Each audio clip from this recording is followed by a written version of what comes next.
चंगाई प्राप्त करने के लिए, क्योंकि जब अगली सभाओं में आप आओ तो आपके अंदर ये फेथ हो, सबके अंदर सबसे पहले चंगाई के लिए चंगाई होती है विश्वास करने से। जो आप बाइबल में पढ़ रहे हैं उस पर विश्वास करना। पवित्र आत्मा के बिना बाइबल को पढ़ना केवल एक ज्ञान को पढ़ना है। अगर आप सोचते हैं मैं सारे धार्मिक ग्रंथों को पढ़ूंगा और परमेश्वर को खोजूंगा, अगर आप ज्ञान के द्वारा परमेश्वर को खोजेंगे आप नास्तिक बन जाएंगे। उल्टा आप कहेंगे ओ नहीं परमेश्वर, क्योंकि आप इसे बिना पवित्र आत्मा के पढ़ेंगे, आपको बिलीव नहीं होगा जो आप सुनेंगे। आप कहते हैं ऐसे कैसे हो सकता है, ऐसे कैसे हो सकता है, ये तो गलत बात है, परमेश्वर ऐसा क्यों हुआ। पहले आपके साथ प्रश्न आ जाएंगे। जब मैं भी मसीह में आया हमारे बहुत से अंदर प्रश्न आ गए, मसीह में सवाल आने लगे, फिर ऐसा क्यों, फिर ऐसा क्यों, फिर ऐसा क्यों, फिर वैसा क्यों। समझ पा रहे हैं? जब पवित्र आत्मा पा लिया सब बातों पर विश्वास हो गया। इसका कारण प्रभु ने कहा ये है, इसका कारण ये है, इसको ऐसे समझ, इसे ऐसे ना देख, इसे ऐसे देख। समझ पा रहे? तो आपको परमेश्वर को पाना है तो ही आप बाइबल को समझ पाएंगे। परमेश्वर के साथ मतलब प्रभु यीशु मसीह पर विश्वास कर, अपने मुंह से अगर तो यीशु को प्रभु जानकर और अपने मन में यह विश्वास करे कि परमेश्वर ने उसे तेरे लिए भेजा, तेरे पापों के लिए यीशु कुर्बान हुआ, तेरे लिए वो मारा गया और कब्र में रखा गया और तीसरे दिन बाद मुर्दों में से यीशु मसीह जी उठे और आज यहां पर आपके बीच में दिख रहे हैं। आप कहते कहां, कौन कर रहा था? ये प्रभु यीशु कर रहा था। अगर देखना है तो इस वचन को समझ लेना। आज मैं देखना कैसे, सुनना कैसे, ये भी बात करूं। तो कार्य कर रहा है वो, हम उसके चमत्कारों से देखते हैं कि वो यहां पर मौजूद है। हम उसकी उपस्थिति से, आत्मिक वातावरण से देख पाते हैं कि वो यहां पर मौजूद है। आप अपने, जब आप ऐसी हुजूरी में आते हैं यहां परमेश्वर मौजूद है, तो अपने अंदर की हलचल से आप जान पाते हैं कि कुछ हो रहा है अंदर, कुछ शांति, कुछ नेगेटिव नहीं हो रहा है, कुछ पॉजिटिव हो रहा है, कुछ अच्छा हो रहा है। आपको पता है परमेश्वर यहां पर मौजूद है।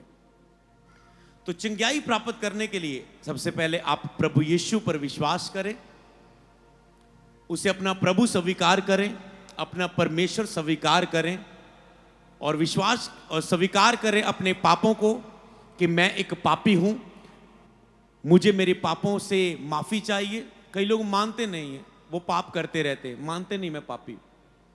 हम भी ऐसे थे, मसीह में आए, हमें नहीं लगता था, मुझे लगता था मैं बहुत धार्मिक हूं, मैं इतने घंटे धार्मिक ग्रंथ पढ़ता हूं, 2-2 घंटे पढ़ता भी था, 3 घंटे में कभी खत्म होना। मैं 2 घंटे 3 घंटे पूजा करता हूं, मैं नंगे पैर जाता हूं, मैं ये धार्मिक पहरावा पहनता हूं, मैं ये कुछ करता हूं। तो लगता था मैं, मेरे बाकी दोस्त मेरे जैसे नहीं है, मैं अलग हूं। लगता था बहुत धर्मी हूं। जो जैसे ही चर्च में गया, बाइबल मेरे सामने खुली, तब पता चला मैं कितना पापी हूं। तब पवित्र आत्मा ने मेरी वो गंदगियों को दिखाया जो कोई नहीं देख पा रहा था, मेरे अंदर की कमियों को दिखाया मुझे। इसलिए जहां पर सत्य परमेश्वर है वो आपकी कमियों को दिखाने लग जाएगा। तेरे अंदर ये पाप है, तेरे अंदर ये कमी है, तेरे अंदर ये पाप है। और अगर सबसे पहले तुम मानोगे नहीं, जब सच्चे परमेश्वर के पास आओगे तुम्हें तेरे पाप, पवित्र आत्मा जो यहां पर काम करता है, इसका पहला काम है सत्य और धार्मिकता के विषय में कायल करना। सत्य और धार्मिकता मतलब पाप और धार्मिकता के विषय में हिलाना आपको अंदर से, कि तू पाप के विषय में, इसलिए कि जब कि आपको पता चले कि आप दोषी हैं, और धार्मिकता के विषय में इसलिए कि आप विश्वास करें केवल यीशु मसीह ही ने मेरे सब पापों को अपने ऊपर क्रूस पर लेकर जान दे दी है। अब मैं पापी नहीं रहा। अगर मैं यीशु पर विश्वास करता हूं तो मेरे सारे पाप माफ किए गए। पवित्र आत्मा ये करता है। तो सबसे पहले आपको मानना है कि मैं पापी हूं। कई लोगों ने पश्चाताप किया, प्रभु ने उन्हें हील किया, तो आपको मानना है कि मैं पापी हूं। जीसस आपके दिखाएगा आपके अंदर की कमियों को। वो इसलिए नहीं दिखाएगा कि तुम रोने लगो, वो तुझे महसूस होगा। समझ पा रहे हैं? एक बच्चे ने गलती की हो, बाप उससे पूछे, वो माने ही ना, बातें बनाई जाए, नहीं डैडी मैं नहीं, नहीं डैडी मैं नहीं, मैं नहीं, मैं नहीं, मैं नहीं, मैं नहीं, नहीं, तो बाप को अच्छा नहीं लगता। जब बच्चा दिल खोल के बात कर, डैडी मुझसे ये गलती हो गई, डैडी मुझसे ये गलती हो गई, तो बाप समझाता है उसके विषय में, बेटा आगे से ना हो ऐसा करना, आगे से ना हो ऐसा करना, इस चीज से बचने के लिए तू ऐसा कर, आजा चर्च आ, ये कर, वो कर। समझ पा रहे? तू बताया कर, मान लो कोई छोटे बच्चों के साथ कुछ गलत होती छेड़छाड़, माता पिता सिखाते हैं छोटी बच्चों को, कोई तुझे रॉन्ग टच करे, यहाँ टच करे तो तुझे बताना है, डरना नहीं है, शेयर करना है। तो अगर वो बच्चा शेयर ना करे, आप चाहते ना कि आपका बच्चा कुछ भी चीज उसके साथ बुरा हो रहा है, कुछ भी है, वो शेयर करे ताकि आप उसे गाइड कर सको। अगर वो बताएगा नहीं, आपका बच्चा रोज उदास रहेगा, चुप रहेगा, आपको अच्छा लगेगा? नहीं लगेगा। रोज आप कहते मेरी बच्ची चुप चुप क्यों रहती, पास जी प्रे करो, देखो कुछ मेरा बच्चा कुछ बोलता नहीं, चुप चुप रहता है, अंदर कमरे में बंद रहता है, उदास रहता है। आप कहते वो बता नहीं पा रहा है क्योंकि वो शेयर नहीं कर पा रहा है। इसीलिए परमेश्वर चाहता है कि आप अपनी गलतियों को मान लें उसके सामने कि आप पापी हैं। और फिर उसने कहा मैंने यीशु को तुम्हारे लिए भेजा कि तुम्हारे पापों के लिए वो जान दे। इसलिए आपको बिलीव करना कि यीशु मेरे पापों के लिए मरा है। धीरे धीरे आपको बाइबल पढ़ेंगे, चर्च रेगुलर आएंगे, ये चीज समझ आ जाएगी, पर आज उसका मैं बेसिक आपको बता रहा हूं कि यीशु मेरे पापों के लिए मरा और केवल यीशु ही है जो मेरे पापों को माफ कर सकते हैं। जी आप जानेंगे। और अगर आप, जब पाप आपके माफ होते हैं, जब मैं मसीह में आया, जब मेरे पाप माफ हुए, मेरे श्राप खत्म हुए, मेरे पीढ़ियों के बंधन खत्म हुए, जो चीजें बाप दादाओं से मुझे फॉलो करनी थी वो मुझे नहीं फॉलो कर पाई क्योंकि मेरा नया जन्म हो चुका था। अब मैं परमेश्वर से पैदा हो चुका था, यीशु पर विश्वास करता था, अब वो चीजें मुझे फॉलो नहीं करेगी, मैं आजाद हुआ। मेरे वंश में सारे लोग ड्रिंक नशा करते थे, मैं मसीह में आ गया, मेरे ऊपर वो काम नहीं किया, मैं फ्री हो गया, मैं नशे में नहीं गया, मसीह में बचाया गया। उन चीजों को खत्म किया उन्होंने, सब कुछ मैं बना रहा हूं क्योंकि वो श्राप मेरे हिस्से में नहीं रहे, क्योंकि मैं मसीह से, परमेश्वर से नया जन्म पा। इसलिए आप श्रापों से आजाद हो जाते जो बाप दादाओं से आते हैं। आप जादू टोने से आप डरते नहीं है, वो कोई जादू टोना ना करते। आपके घर में बाहर नींबू मिले, कुछ खट्टा मिले, कुछ पीठा मिले, कुछ आपको ब्लड के छींटे मिले, आप तो डर जाएंगे क्या हो गया। जो यीशु मसीह पर विश्वास कर लें, वो कहते हैं याकूब के घराने पर कोई जादू टोना नहीं चलता। जो यीशु पर विश्वास करता है उसके लिए ये कोई काम नहीं करेगा। तो वो जादू टोने से नहीं डरते, वो शत्रु से नहीं, उसे पता है जो मेरे अंदर है वो बड़ा महान है। ये शत्रु, जो संसार के बाबे चेले या जादू टोने वाले क्या चीज है मेरे सामने, क्योंकि मेरे अंदर सर्वशक्तिमान परमेश्वर है, सच्चाई का आत्मा है, पवित्र आत्मा है। तो वो भरोसा करते हैं, श्रापों से आप आजाद हो जाते हैं। जो पाप के कारण बीमारियां आपके अंदर आई होती, आप उनसे आजाद हो जाते हैं। एक अधरंगी जब यीशु मसीह के पास आया, यीशु ने कहा उठ तेरे पाप माफ हुए, मंजी उठा घर चला जा। तो जैसे उसके पाप क्षमा हुए, वो उठा और मंजी उठा के लंगड़ा चलता हुआ घर गया। इसलिए बहुत से रोग, बंधन, प्रेशर आपके पाप के कारण आपकी जिंदगी में आते हैं।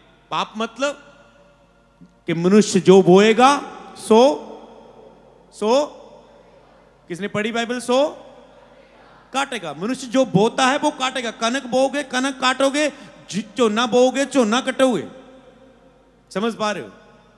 इदा नहीं है तुसी अंब दी गिटकी लगाओ तो उधरों अंगूर निकल आने, ऐसा नहीं है। तुम जो बोओगे सोए काटोगे। इसलिए कई बार जीवन में तूने बहुत बोया होता है, स्कूल टाइम तूने बहुतों को मजाक उड़ाया होता है। बच्चे देखा आपने, लोग छोटी बात पंच कर दे, टीचर कुछ बोल दे, आज के समय सुसाइड कर लेते बच्चे। टीचर ने कुछ बोल दिया, पास नहीं हुआ, सुसाइड कर लेते। छोटी बातों लोगों को इतनी दुखी करती हैं। जब मैं मसीह में आने से पहले मेरी सिस्टर ने मुझे हमेशा टोकना हर चीज बात में। बर्तन नहीं उठाए तूने, खाने के बर्तन किसने उठाने, छोटी छोटी बात। बाजार में गया था ये चीज लेके नहीं आया, भूल गया तो ऐसे वैसे। तो उसने जब खाना मुझे ऐसे शब्दों से, मैंने कहा तू मेरे सिर च कुछ मार ला, मैंने कोटला मार ला, शब्द ना मार, ये नहीं सह होते। समझ पा रहे शब्द। तो आपने बहुत अपने जीवन में कई लोगों को शब्द बोले होते, आपको नहीं पता चलता। कोई आपसे उदास हो गया, आप दो चार दोस्तों में खड़े हैं, आपने कुछ पंच कर दी बात, उसके दिल को टच करी, वो रो रहा है, आपसे शेयर भी नहीं कर पा रहा है कि आपने क्यों बोला यार सब लोगों के बीच में मुझे ऐसा। आपने किसी को दुखी किया। आगे चले तो आपने अपनों हुई को, कई लोगों ने, शैतान इतनी हद तक लोगों को बेशर्म कर रहा है, आपने अपने ही परिवारक मेंबरों पर गलत विचारों से सोचा होगा। क्या ये पाप नहीं? कई लोगों ने अपने ही परिवारों को गलत गंदी निगाह से उन्हें देखा, क्या ये पाप नहीं? विचार लाए, क्या ये पाप नहीं? अपने ही माता पिता के खिलाफ कई बार गुस्से में आके अधिक बोला, उन्हें कुछ गलत बोला, क्या ये पाप नहीं? क्या ये पाप नहीं है? किसी जरूरतमंद से तूने नजर फेर ली, उसे जरूरत थी, तुझे पता है तेरे देने को भी तेरे पास था, पर तूने सचमुच वो जरूरतमंद था, तूने उससे निगाह फेर ली, क्या ये पाप नहीं था? क्या ये पाप नहीं था? जब तूने इन्हीं मुंह से गंदी गालियां निकाली जिसमें तुम रोज रब रब करते हो, इसलिए सच्चे परमेश्वर को अब तक तूने नहीं समझा। इन्हीं आंखों से तुम गंदी मूवी देखते हो, अशुद्ध चीजें देखते हो और गलत विचार लेके आते हो, क्या ये पाप नहीं? अपनी पत्नी के अलावा तुम दूसरों के प्रति गलत विचार लेके आते हो, तुम अपनी पत्नी से वफादार नहीं हो, क्या ये पाप नहीं? तुम झूठ बोलते हो छोटी छोटी बात में, क्या ये पाप नहीं? तुम नफरत करते हो, जेलसी करते हो दूसरे से कि दूसरा क्यों बढ़ रहा है, तेरे अंदर पलप रही है, वो कहां से आई है, क्या ये पाप नहीं? दूसरा तुझसे आगे जाता हुआ देख नहीं हो रहा, क्या ये पाप नहीं? जेलसी और बड़े पाप जो जाहिर हो गए, किसी ने किसी को कत्ल किया होगा, मारा हुआ, मार पिटाई की होगी पैसों के लिए, और बहुत से पाप। तो क्या आपको लगता नहीं मैंने ये गलत किया? याद रखो, जो तुमने बोया अब वो तुम्हें काटना होता है। आज तुम पास्टर नहीं हो, मान लो किसी पास्टर के पास जा रहे हो, पास्टर को ऐसा नहीं होना चाहिए, ऐसा होना चाहिए, ऐसा होना चाहिए, ऐसा होना चाहिए, ओके बो दिया तूने। मैं तो कहूं प्रभु तुझे पास्टर बनाए कल, तुझे पता चले फिर। समझ पा रहे हैं? पास्टर की वाइफ ऐसे नहीं होनी चाहिए, बच्चों को ऐसा नहीं होना चाहिए। जो तो तेरे बच्चे आने समझ लगे ना, हम भी ऐसे सोचते थे, हम खुद ऐसे सोचते थे। पास्टर के बच्चे होने हमने तो पता नहीं बच्चों का लाइफ क्या होती, बच्चों के साथ कई चीजें आप समय के अनुसार आपको पता चलेगा। पास्टर के बच्चे ऐसे नहीं होनी चाहिए, ऐसे नहीं होनी चाहिए। फिर तो जा तो भाई पास्टर सारा दिन बच्चा नू पाले भी, एक भी मिस्टेक नहीं होने देनी, सारा दिन बच्चे के पास ही बैठा रहे, फिर तो समझ पा रहे हैं? तो कुछ भी जिस चीज में आप जानते नहीं, आपका मुंह खिलाफत करता है, ਉਹ ਪਾਸਟਰ ਦੀ ਜਦੋਂ ਮੈਰਿਜ ਹੋ ਗਈ ਹੈ, ਹੁਣ ਸਾਡੇ ਵਾਂਗੂ ਪਹਿਲਾਂ ਵਾਂਗੂ ਨਹੀਂ ਸਾਡੇ ਨਾਲ ਰਹਿੰਦੇ ਪਾਸਟਰ ਜੀ, ਪਹਿਲਾਂ ਬੜੀ ਯਾਰੀ ਹੁੰਦੀ ਸੀਗੀ, ਹੁਣ ਜਦੋਂ ਮੈਰਿਜ ਹੋ ਗਈ, ਓਕੇ ਪੁੱਤ ਤੇਰੀ ਵੀ ਮੈਰਿਜ ਹੋਣੀ, ਉਦੋਂ ਪਤਾ ਲੱਗ ਜੂ ਤੈਨੂੰ भी। समझ पा रहे हो? तो लोगों को कुछ चीजें उस समय वो खिलाफत करते हैं। मैंने देखा लोगों को बोलते हुए, कंप्लेंट्स आती, लोगों के विषय आते, लोगों की लाइफ देखी ऐसे। जब तक उन्हें उन चीजों को नहीं पता, फिर वो खिलाफत बन जाती, जब तक वो चीज, इसलिए आपको नहीं पता आप गलत कर रहे हैं, समझ पा रहे हैं, पर आप अनजाने में बहुत कुछ गलत कर रहे हैं। बोरे होते जो काटने वाले होते, बोरे होते जो काटने वाले होते हैं। इसीलिए परमेश्वर नहीं चाहता कि आप पाप की सजा, लिखे दुख, बीमारी और मौत है, परमेश्वर नहीं चाहता आप काटें उसे। तो इसीलिए परमेश्वर क्षमा देते हैं आपको, यीशु आपको माफ करते हैं। इसलिए प्रभु यीशु के पास आओ, अपने पापों की माफी मांगते हुए प्रभु को अपना मुक्तिदाता के रूप में ग्रहण करें, वो आपको क्षमा करेगा।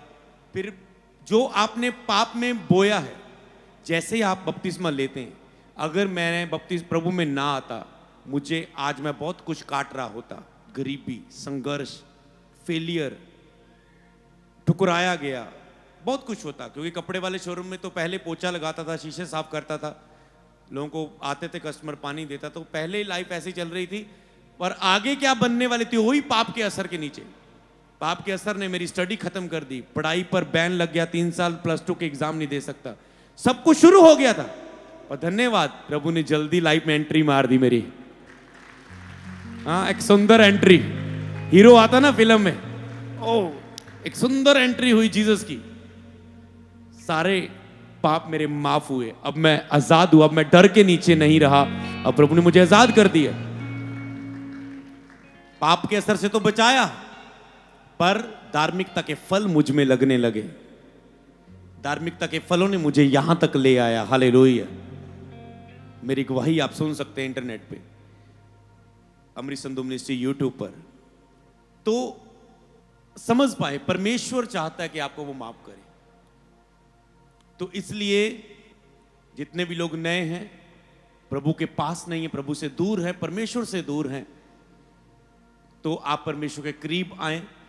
तो आज मैं केवल इसके विषय में इतना ही बताता हूं कि जब आप पश्चाताप करते हैं, मन फिराते हैं, विश्वास करते हैं, तो आप चंगे हो जाते हैं।